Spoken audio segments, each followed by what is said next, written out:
O assunto agora é o imposto sobre a propriedade territorial rural. O prazo para entrega da declaração começa a partir do dia 15 de agosto e a gente vai falar sobre esse assunto agora com o doutor André Passos, que é advogado especialista em agronegócio.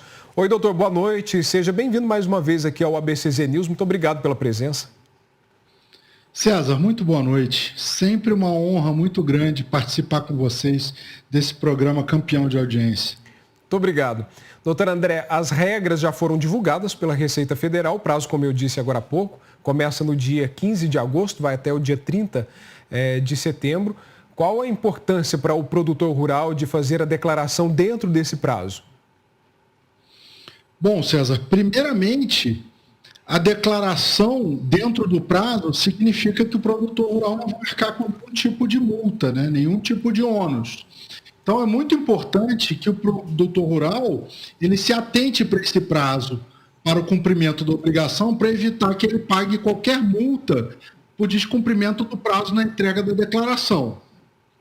O segundo ponto é que o ITR é um imposto que ajuda muito o produtor rural, né, na questão da legalização da propriedade dele, quer dizer, ele tem uma correlação muito grande com o CAR, com o Cadastro Ambiental Rural, e com todas as vantagens e todas as questões que envolvem, né, a regularização da propriedade rural, a facilidade na obtenção de créditos, de financiamentos a partir dessa regularização e todos os demais consectários que derivam do cumprimento regular das obrigações em relação à propriedade rural do produtor rural. É preciso ficar atento, então, portanto, ao prazo, né, doutor André? E quem deve declarar? O produtor rural, tanto pessoa física quanto pessoa jurídica? Muito importante essa pergunta, César. Quem deve declarar é aquele que detém a terra. Diferente do IPTU, no ITR, o contribuinte é aquele possuidor da terra a qualquer título. Arrendatário, o parceiro, né, o possuidor da terra ou o proprietário. Pode ser pessoa física ou pessoa jurídica, o CPF ou o CNPJ, como você observou bem. Mas sempre aquele que está possuindo, trabalhando, utilizando a terra, né? Não necessariamente aquele que tem o título de propriedade. Doutor, agora uma informação que a gente pode trazer importante aqui, um esclarecimento para os nossos criadores associados que estão nos assistindo. Muitas pessoas tomando posse de terras agora nesse período, né? É uma novidade, né? Muitas pessoas adquirindo terra ou por herança ou por aquisição. Para a gente fazer um resumo sobre o procedimento, qual é o passo a passo para o produtor rural quando vai fazer a declaração? Ela se assemelha, por exemplo, à declaração do imposto de renda? Muito boa pergunta. Semelhante. Porém, o fato gerador é deter a posse ou a propriedade em 1º de janeiro do ano a que se refere à declaração.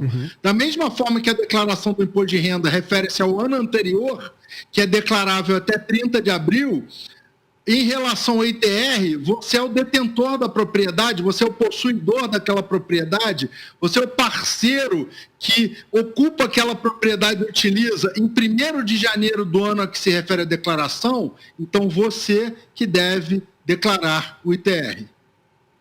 E o que é preciso observar com relação aos valores? Os valores são valores definidos em relação ao valor da terra nua na região. Então, muitas vezes, como o VTNT, que é o valor da terra nua tributável pelo ITR, é definido pelas prefeituras, ao produtor rural cabe verificar junto às prefeituras das localidades em que estão inseridas essas propriedades, o valor da terra nua em 1º de janeiro do ano a que se refere a declaração que vai ser entregue até 30 de setembro.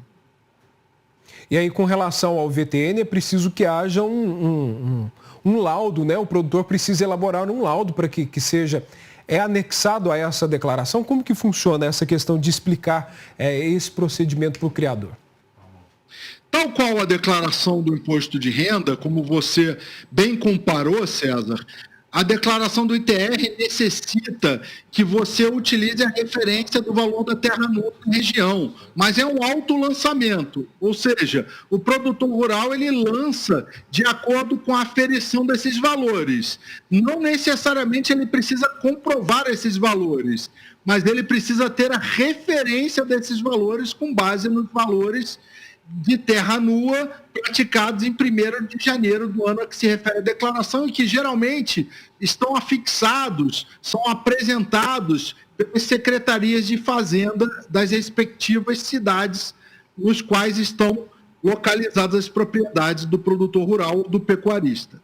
E ele deve ficar atento a todas essas questões para que não fique uma declaração pendente, para que ele possa, e aí eu vou usar mais uma vez a analogia, para quem ainda não conhece, está sendo novidade a declaração do ITR, pode correr-se o risco também de cair numa malha fina?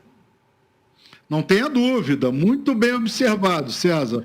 O não cumprimento da declaração ou a divergência de informações, o fisco, tal qual na declaração do imposto de renda da pessoa física ou da pessoa jurídica, né, que hoje em dia chama-se SF, Informações Econômicos Fiscais, ele vai cotejar essas informações e vai verificar se as informações foram prestadas corretamente e se não foram, vai cair na tal da malha fina, que você citou muito bem. Doutor, via de regra, é uma declaração fácil de se fazer? É possível fazê-la simplificada e detalhada também? Ou o criador precisa sempre da ajuda de um especialista, um contador, um advogado, alguém possa auxiliá-lo a fazer essa declaração de forma mais assertiva? As declarações, na verdade, tal qual a declaração da pessoa física, eu adorei essa sua comparação porque facilita a nossa explicação, podem ser feitas através da internet pelo próprio produtor rural. Porém, é desejável, sim, que ele tenha o apoio de um profissional que possa ajudá-lo a revisar essa declaração e tratar essas premissas corretamente para que ele evite que caia numa malha fina, como você bem comparou na sua fala. Então a gente chama a atenção de você, criador, que está nos acompanhando no ABCZ News desta quinta-feira, que fique atento ao prazo. O envio da declaração começa agora, no próximo dia 15, vai até o dia 30 de setembro. O prazo não é muito extenso, mas já faz parte do calendário de todos os produtores rurais. Todos já devem estar se programando, levantando as documentações necessárias para fazer essa declaração e passar tranquilamente pelo fisco, né, doutor? Quero agradecer a presença mais uma vez aqui no ABCZ News, trazendo essas informações para nós. Nós que agradecemos, César. Uma boa noite. Boa noite, até a próxima.